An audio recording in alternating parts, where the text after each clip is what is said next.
বানাচ্ছে ভাই। ভাই কি চা বানাচ্ছ? এটা এটা বাটার কেসরি চা। দেখেছো? আমি তো নাম বলতেই পারছি না, তোমরা দেখো। এবার কি দেবে? এবারে কি দেবে ওটা? এই যে কেশর। কেশর দিচ্ছ। এর প্রাইস কত?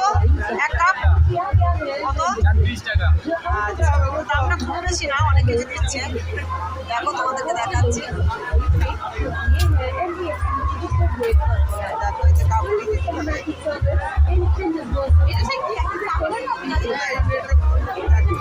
তন্দুরি চা বানাচ্ছে।